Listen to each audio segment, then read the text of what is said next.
We talking about practice. Not a game. We talking about practice.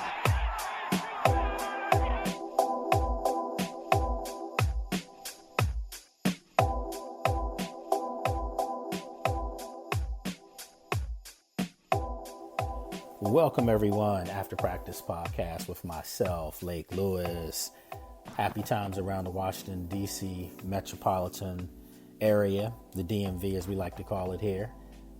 Every time you tell people you're from the DMV, they think you're talking about the Department of Motor Vehicles, and no, I think that the acronym for, D.C., Maryland, and Virginia is starting to become worldwide famous, and there's a football team here in town, the Washington football team, that's starting to turn some heads and bring some notoriety to this market as well. A 3-game winning streak. A lot of you out there are still in a state of euphoria.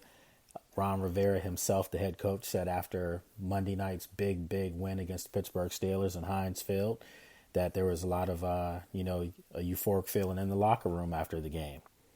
And it's just a good feeling. I had a lot of people call me, this week, and I've had some of you reach out to me even on social media and, thank me for my coverage or whatever. And I mean, if this is what it's going to do, if winning does this, then we got to keep doing it. Got to keep having, the fans involved, and, the team brings people together when they win. And I think that's a good thing for this region, for this team, for this town, for you, the fans out there, for us who cover them in the media, because it's been tough. It's been tough covering this outfit. I can tell you for the last 8 years, it's been really hard to cover. Some of the things that you see, you have personal relationships with guys and you want to see them do well, and then the team loses. So it's been tough, but this has been a breath of fresh air. It really has. The young team that's starting to believe in themselves, to believe that they can take this thing to some greater heights. So one of the things that I wanted to do today was I reached out on social media to you and, tweeted out that I want you to write me some things about the Washington football team if you had any questions, and I was going to try to read them tonight on this podcast. And I'm going to stick to that word. I'm going to try to go through every last one of them, and that's what this show will be about tonight. So I think I'm going to try to turn Thursdays into like the fan show. This will be your day to let me know what you think about the podcast, about me, about the coverage of the team, if I'm fair, biased, whatever you want to call it. As always, you can follow me on social media at Lake Lewis on Twitter, Lake Lewis Jr. on Facebook and Instagram, and then also sportsjourney.com. That's the mothership of everything, sportsjourney.com. This podcast actually has a video proponent that we do 2 times a week. This one obviously is the audio format, but we do have a video proponent that we do 2 times a week, and I hope you like that as well. I don't want you to have to stare at me all night or whatever, but, we just try to do some different things, give you some pictures, some video, try to bring something unique, different approach for you, the fans out there. So, obviously Sports Journey on social media is Sports Journey on Twitter, and then on Instagram and Facebook, it's Sports Journey Com. So remember that, Sports Journey Com. Let's get right into it. This is a great week, a lot of excitement, as I said. People want to know more about this football team. So hopefully I can answer some of your questions that you tweeted me. We'll start with the first one I see here on the timeline. It says from Brendan. What's up, Brendan? Brendan says, do you think Alex Smith's emergence has made Washington football team interested in looking for other areas in the offseason? It's a great question. And I think, yes, I do. I still think that this team does need the quarterback of the future. If it's not Dwayne Haskins, you have to draft one of these guys, that are becoming out, because there's some dynamic young quarterbacks that'll be in this year's draft. Obviously, Trevor Lawrence from Clemson will not be on the board when Washington picks. And I highly doubt Justin Fields from Ohio State will be on the board either. Those would be the 2 dream scenarios for any franchise that is thinking about a quarterback. Those 2 guys, I think, are going to be really good. I think that they're going to come into the league next year and make an imprint immediately as rookies. Wherever they go, they're going to be on the field from day one, as they should. So if you're Washington, Alex Smith's playing well, you have to ask yourself, is a guy like Trey Lance, from North Dakota, is he a guy that you want to take a look at if you're, picking in a range where he will fall? And I don't want to use the word fall, just where he'll be picked. Then naturally, there's a kid out in BYU that I've been hyping up quite a bit that I like a lot. But the bottom line is I'm really starting to think, and this is to really answer your question, Brendan, I'm really starting to think that the way Alex Smith is played right now, that he definitely will be the starting quarterback, barring injury, God forbid, anything like that were to happen. I think he's going to be the starting quarterback for the Washington football team next year to start the year. The goal is for him to start and probably finish the year too. And I say that because you look around the league and you see the Drew Brees, the Aaron Rodgers, the Tom Bradys, Ben Roethlisberger's, Ryan Fitzpatrick. I mean, these are all quarterbacks that are going to be playing for playoff teams. The Dolphins more than likely will make the playoffs. So the point I'm making is that you can get good football from older quarterbacks, guys pushing 40 or 40 plus. They're still playing at a high level. And Alex Smith is one of those guys that everywhere he's been, he's won football games, and he's winning here, in his second stint, so to speak. As the first stint, we all know how that was interrupted with that gruesome leg injury. But when he was injured, they were 6-3 going into that game against the Houston Texans. Now, as a starter, he's 3-1. So Alex Smith as the starter for the Washington football team is 9-4. You've got to go back to the days of Mark Reuben when they won the Super Bowl to have a quarterback have that kind of success as far as wins and losses. So, to answer your question, yes, I think his play has definitely made them think that perhaps they have to go another route. What that route will be depends on where they fall in the draft. If they keep winning, which I think they will, I think that they're going to now probably fall into the mid-first round. If they keep playing the way they are, then you have to ask yourself at that point, it's going to be the best player on the board. So if it's a receiver, if it's a corner, a safety, a tackle, a wide receiver, it depends on what's going to be on the board at that point. So it's kind of hard to say right now where they're picking. If they were really struggling and you knew they were going to be a top 5 pick, you could probably pinpoint what they would do. So hopefully I answered that question, Brendan. I know I got sidetracked there, but that was a great question. We have Chris Vermillion. He asked me, hey, Lake, insider knowledge aside, what do you think the chances are that this team remains the WFT permanently, Washington football team permanently? Also, just for fun, what would you like this name to be called? Thanks for what you do. I appreciate that, Chris, my friend. Let me just tell you right now, I personally have said for a while now that I think they are sticking with that name. That's just me, just insider knowledge or whatever you want to call it. It's just my own gut feeling on this one. I think they're doing that. One of the reasons why I say that is because there's so much branding of it going on. And even out at the practice facility, when we're out there every day, you see they've branded that on the building.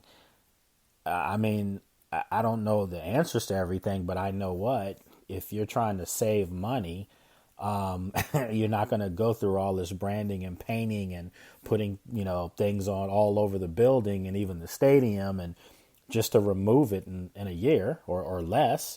I don't know if that makes sense. So I have 2 theories here for that, Chris. I think, yes, they do keep this name, but I think they still have a nickname. So, how you have the New York Football Giants? I think that this outfit here may be something to the effect of the Washington football team Warriors. How about that? I think that may be the way this goes. Just my own opinion. I feel pretty good about it, but, we'll see how it plays out. We have Taj Wilson. Taj Wilson says, should the team bring back Alex Smith, or should they target other potential free agent quarterbacks? If so, which ones would you target? Like we just answered with Brendan's question, I think Alex Smith is their quote-unquote free agent quarterback. I mean, he's the guy. He's not a free agent, but I'm just saying, what free agent are you going to get that's literally better than him to come in here next year, learn the system, know what they're trying to accomplish, win the locker room over, and keep this thing going in the right direction? Well, I don't think you can. The only thing you can do is draft a quarterback if you're not going to stay with Haskins, and you have Alex develop that quarterback, have that guy wait in the wings. That's what Alex has always done. You know, I hate to say this, but he's been a placeholder in some places. San Francisco, Colin Kaepernick followed him up. And then, of course, in Kansas City, Patrick Mahomes. You know, he was the guy that nurtured and brought those two guys along, I think, a lot sooner than he anticipated. But nevertheless, that's what he did. But I think that him being on the field is going to help Dwayne Haskins. So I'm not sure if this is something that Washington necessarily has to do as far as draft a quarterback at this moment. When we talked about this a month ago, it was, yeah, you had to do this. But since Alex Smith has become the starter, he's 3-1. I mean, since he's come in and played, you go back to the game that he came in relief of Kyle Allen against the New York Giants here in D.C., when Kyle Allen, fractured his ankle, dislocated his ankle. Alex Smith threw for 325 yards in that game. You know, the next game against Detroit, they lost that game, which is the only loss he's had as a starter this year. He threw for 390 yards. Since then, they've gone on beating the Cincinnati Bengals, Dallas Cowboys, and then, of course, on Monday, Pittsburgh. And Pittsburgh, he was 4 yards away from throwing for 300 yards. So they're putting the ball up with Alex. I mean, it was a little bit more balanced in Dallas. You know, they just ran the ball down Dallas's throat in that 41-16 victory. He threw the ball 26 times. But against Pittsburgh, he threw the ball 46 times. You know, Antonio Gibson went down. J.D. McKissick came in, played well. But McKissick's more of a pass-catching back out the backfield. So a lot of his catches were technically similar to being running plays, but they were quick bubble screens, quick dumps, things of that nature. So Alex is throwing the ball. And I think to answer both your questions, I think Alex is the guy that you want to do right now. I'm not necessarily sold that you have to go out and get a free agent quarterback. So hopefully that helps. Who else do we have? Joshua Allen here. He writes me, "Hi Lake, what's the general buzz around Steven Montez? He's almost never mentioned as a developmental quarterback." That's a fair question too. And, I remember all the way back in August, his name's slipping me, and I do apologize because we follow each other. But he's a journalist from out in Colorado. And, Steven Montez came from out that way. And he asked me what my thoughts were on Montez. And I said, this is a big guy, big, strong arm, kind of like a Dwayne Haskins type. Well, Ron Rivera has said it himself that Steven Montez knows one speed with the football, and that's just a hard ball. I mean, he throws the football really hard. So, yeah, he's developing, and I do think that he's a guy that they would like to keep around here. I really do feel like that. You've had an injury to Kyle Allen. Alex Smith had his injury history. Dwayne Haskins still developing, and I think, you're developing him and Steven Montez at the same time. So Montez could be a guy that maybe next year with hopefully we're out of the COVID situation and you have a full season, full off season, of OTAs, mini camps, training camps, preseason, maybe he fights to be the third quarterback on the roster. If not, you can put him back on the practice squad again and keep him from being claimed. So hopefully that answers your question there, Joshua. I appreciate it. Who else do we have here? We have Mrs. Aisha Hayden. How you doing, Aisha? She says, what's up with Bryce Love's possible return? Well, Aisha, there won't be a return from Bryce Love because, he came back to practice a couple weeks ago and still had some soreness in his knee. So, the team, Ron Rivera, looks like they decided to just give him a little bit more time. But in doing so, I think he missed his 21-day window to return. So from my understanding is that his season's pretty much over, that he'll stay on IR. Unless something miraculous happens and it changes, I don't see him playing this year. But I figure him to be heavily involved into their future, though. They just want to make sure that the young man's right. We all remember how dynamic he was at Stanford and, looked like the second coming of Christian McCaffrey. They both tore it up at Stanford. Naturally, Christian McCaffrey is one of the top 2-3 backs in football, for the Carolina Panthers. And a lot of people are expecting Bryce Love to have that kind of impact in the league. And you go back to his final game, I think, as a senior at Stanford, tore his knee up. And he just hasn't been the same since as far as his knee, being able to be dependable at this point. So another off season of hard work, and I'm sure the young man will be ready to play next year. She also asked about Robert Foster. Any chance they bring him up from the practice squad? I like Robert Foster. Big kid from Alabama, 6'2" receiver. He's had some stints around the league, I think, with Buffalo, and if I'm not mistaken, the Green Bay Packers. And, he's got potential, similar to a Cam Sims. They play at the same school together. But I don't think they're going to bring him up from the practice squad right now. I don't think there's anything that you need to do to disrupt what's working for you right now. And right now, Cam Sims, big catch against Pittsburgh on Monday. There's no reason to disrupt anything that they have going on right now. Steven Sims in the slot, Terry McLaurin, of course, having a Pro Bowl season. Inman was playing well at one point, but I think Cam Sims' emergence on the outside has started to really kind of solidify their unit this year at least. Who else do we have? We have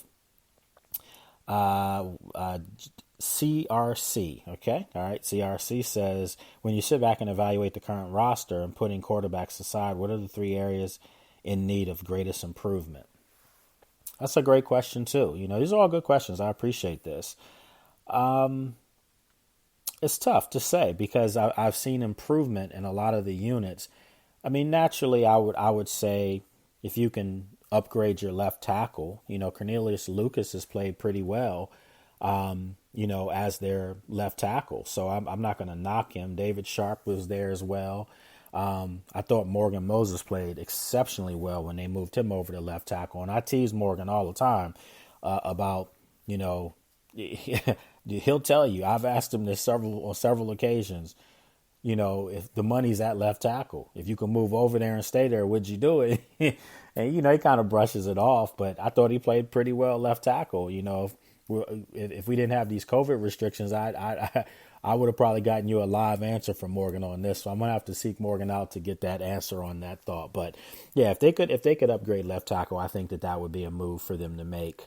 You can never go wrong offensive line. I mean, that's one of the most important units in football. You have a dominant offensive line, you pretty much have a dominant offense. That's just the way it works. So I would say 1, offensive line, left tackle. Secondly, I think what I'm starting to see at tight end with Logan Thomas emerging as a true starter, a guy that's really, really taken a step forward for this team and kind of solidified the starting tight end spot. I mean, he's that talented and he's really coming into his own.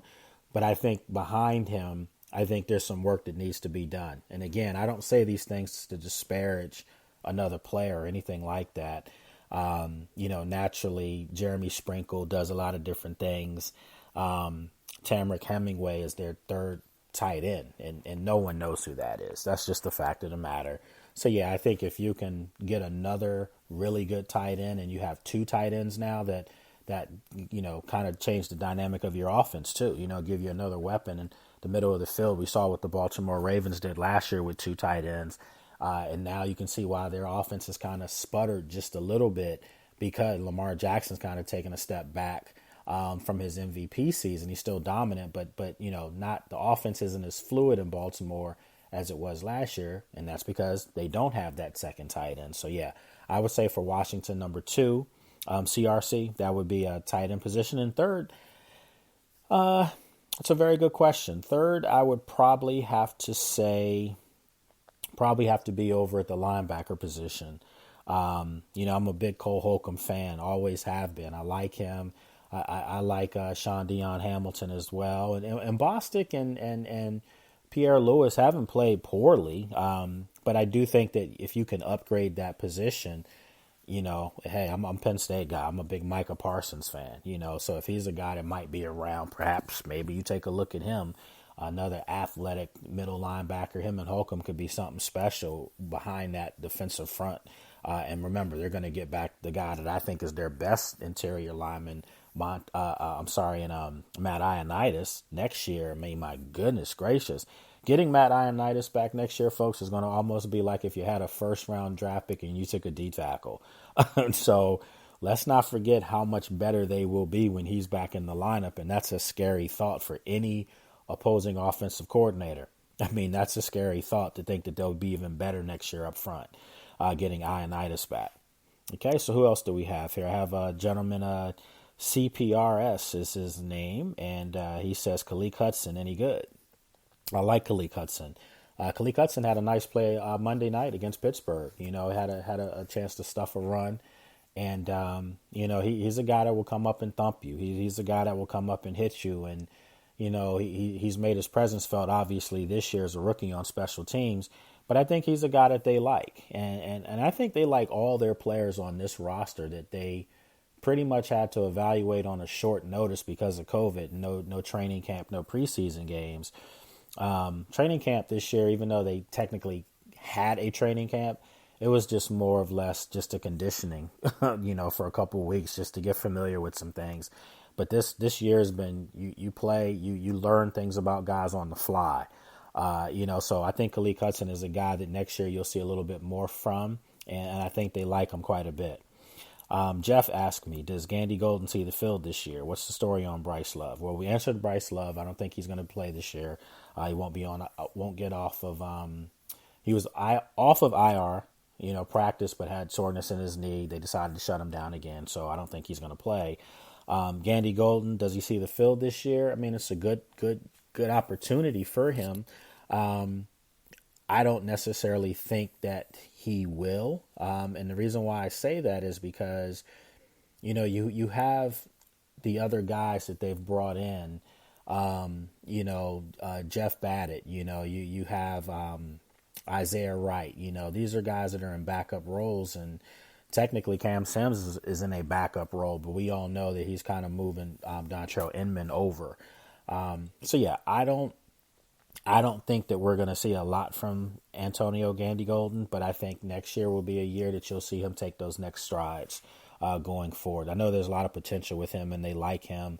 He did some good things out of Liberty, but it's taking him some time to get adjusted to it, and that happens to some rookies.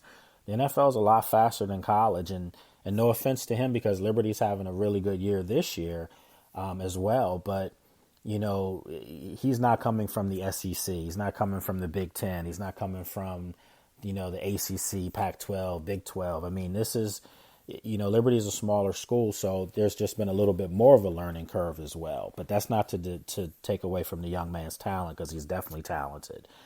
Who else do we have here? Jeffrey Lewis says Inman. We talked about that as well. I think Inman's a good football player, but Cam Sims is emerging, on the other side of Terry McLaurin. So I think that you'll still see Inman out there, but I think that Alex Smith has a rapport building also with Cam Sims, and that's a good thing. Jeff Petter asked me, is there any chance of Antonio Gibson playing this weekend against the 49ers? No, I don't think so. Turf toe that's an injury that you don't want. Let's just put it that way. And when I first heard it, we saw it, in Pittsburgh on Monday night. We're looking at the binoculars, seeing, him on the sidelines, and you could see that, at first I thought it was a foot injury. My good friend Nikki Javala from the Washington Post said that, told me no, she could see in her binoculars it was his toe. So, you just, when you hear that, you were hoping it wasn't a broken toe or anything like that. But turf toes, some guys will tell you it's just the same. Some guys have to shut that thing down, and I'm going to say this. It would surprise me to see him play. He's not playing this week. I just don't see how he could possibly play with turf toe this week against the 49ers under short notice. They just played Monday, so I doubt for sure he won't play this Sunday. But next week, I'd be surprised if he played in that game too. So, I expect him to have J.D. McKissick and Peyton Barber hold it down, and maybe they bring the kid Leak up off the practice squad. He's a local kid from Maryland, got some speed. Was a really, really dynamic return guy at Maryland, so maybe they bring him up. So, we're still waiting to see if that's a move that's made before Sunday's game. Who else do we have here? We have Tan. He mentions the same thing. It would be very surprising. So, yeah, I agree with you, Tan. I don't think he's playing. TJ Settles asked me, SDH snap count has been low. Any insight on that? Well, we talked about that, Sean Dion Hamilton. He's a good young player, but there's some veteran guys right now kind of leading the charge a little bit with Bostic and Pierre Lewis And then, of course, Cole Holcomb's playing really well. But, I don't think there's any indication that they don't like Sean Dion Hamilton because he's talented. And I think he'll work his way in there during this stretch, too. Gil Mendoza, what position should we target during free agency in the draft? I mean, I just answered that kind of offensive line, some depth at tight end, maybe some secondary help. I do think that if they could find a corner, a nice big corner, I would go that route as well. So, definitely some ballers out there to be had. But right now you're seeing development from each position group, which is, you can attribute that to good coaching. Ron Rivera's getting these guys, his staff getting them coached up properly.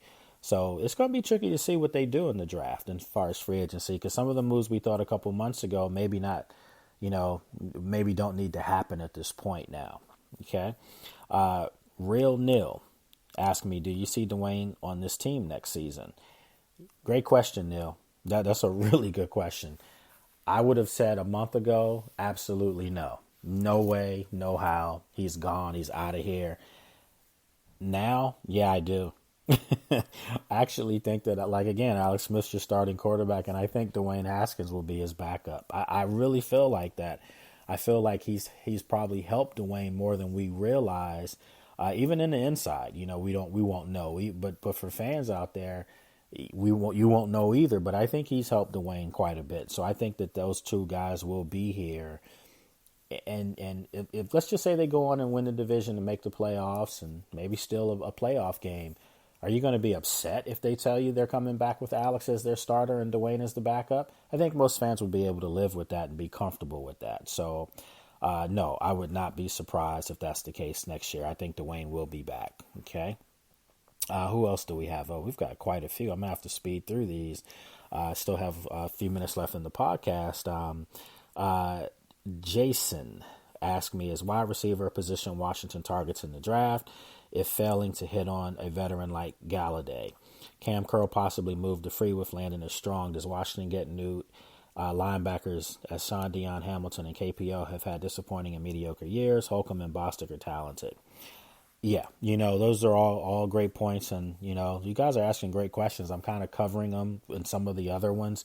So for the sake of speed here, I'm going to try to get through these real quick. The thing about what you just said was position as far as free agency, as far as, a Galladay or something like that. I think that they like what they have here. They know that they have a Pro Bowl player in Terry McLaurin. They also know that Kelvin Harmon will be back next year as well. And then you may get that contribution that you're not getting right now from Gandy Golden. So, yeah, perhaps they could draft a guy, maybe Jamar Chase from LSU could be around. I doubt he'll be in the mid first round. But nevertheless, there's some talented receivers that will be coming out this year that they could draft and just keep developing. As opposed to sign, a free agent and have to spend more money than you want to. Cam Curl is definitely a great point there because he's becoming one of my favorite players. I said this to someone the other day, and please, for the life of me, don't take this out of context, folks, but I told my friend he might be the hardest hitting safety they've had since that dude, the late great, Sean Taylor. I'm not saying he's Sean Taylor. I'm not even comparing him to Sean Taylor. I'm just saying that this guy is starting to make a name as a guy that will come up and rock your socks. Obviously, Sean Taylor did so much more. He was a great, great cover guy as well. He was the best. He was just the best there was. Cam Curl's got a lot of development to get to any kind of level like that. He has to improve his covering skills for sure, but he's a young guy I've really been excited about, and I like his game quite a bit. And I do think that there's something that you could potentially see with him moving to free safety and having Landon Collins come back to strong. But I'll say this, if you're going to make me pick between those two guys to be the strong safety, surprisingly, I'm going to pick Cam Curl right now over Landon Collins. He's a lot cheaper, great potential upside. He's playing well now. So yeah, if you're going to keep both of them, then you have to move Cam to free safety. That's not Landon's game at all. Landon is more of a hybrid linebacker in the box. So great point there. I do need to move on to the next person so I can get these all in here. Excuse me. Washington Football News asked me, do you think the team has any hopes for Reuben Foster coming back next year? Another high-quality linebacker with his intangibles in this defense would be ridiculous. Yeah, I mean, I think that, the intent is to make sure that he's 100% healthy and to see what he can give you. If he can give you, 80% of what he was, I mean, that's going to be something pretty exciting. So yeah, they're working with him to get him ready for next year. A full off season of conditioning and work to see if he can be back to what they saw in him potentially. With Bruce Allen and them. Remember, Ron Rivera didn't bring this guy in; that was the previous regime. So, not necessarily one of Rivera's guys, and he's not able to play in front of him to prove if he's one of his guys. And I do think his contract is up, so we'll see how that happens. But I think it would be smart to maybe sign him to maybe a 1-year prove-it deal. It would be a cap-friendly move for the team and see what you have. If he plays well and, plays well enough to get a contract, then you do it that way. Okay? Who else do we have? Jay Kaleli. Jay Kaleli says, first and foremost, you're doing an amazing job. I do appreciate that, Jay. Thank you so much. He said, secondly, it's not really a question, but a suggestion. Can we please get this to some people in the organization so we can get this right? No Red Wolves, Red Hawks, or anything. This is simple and can be simple. He sent me a logo, folks, and it says Washington Warriors, and it looks really good.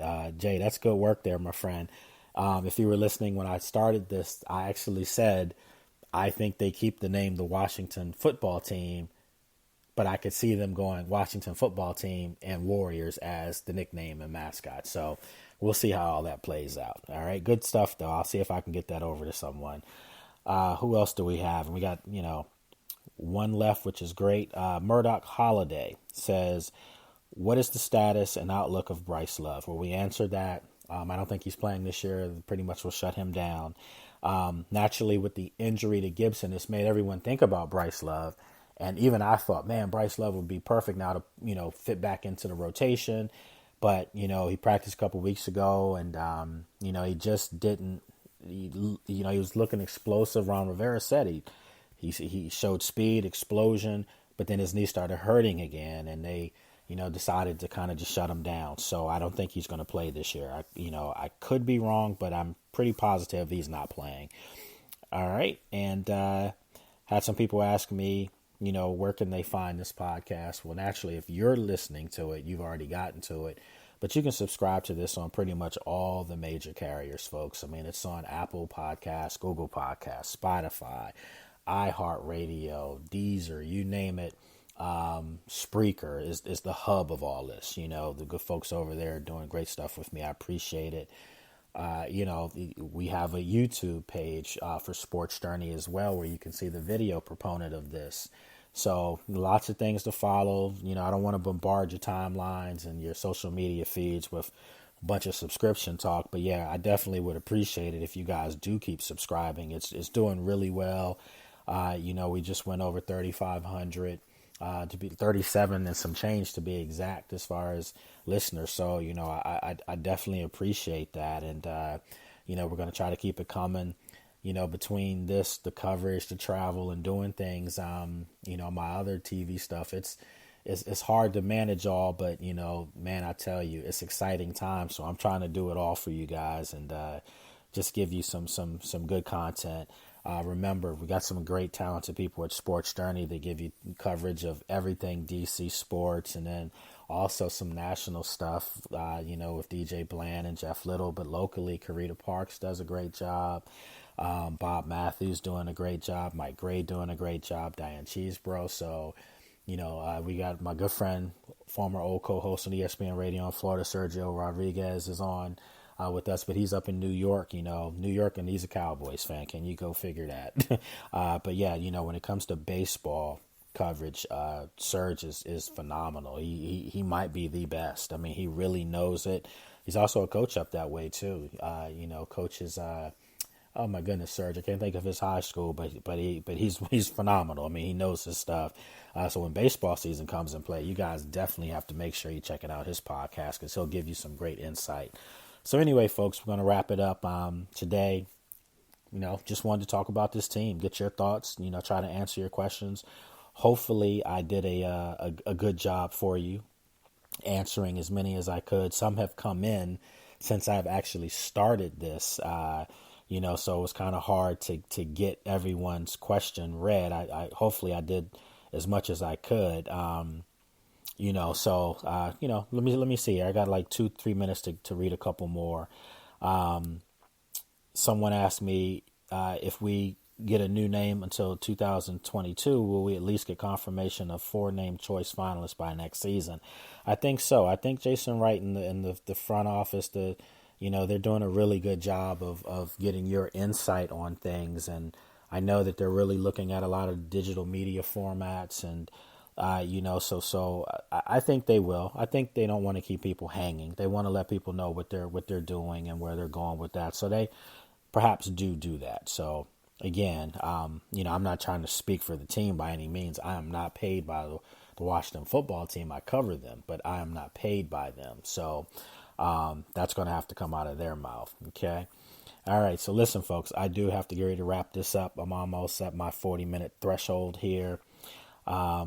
But again, as always, you guys know I appreciate you so much. I appreciate you guys following me. We share a lot of laughs on social media, a lot of good times on social media. I always say, keep it positive and we can have great conversations. So enjoy the rest of your evening. This goes up, and hopefully for the people who wrote, you'll hear your name on this, and I appreciate it. Have a good night. Take care.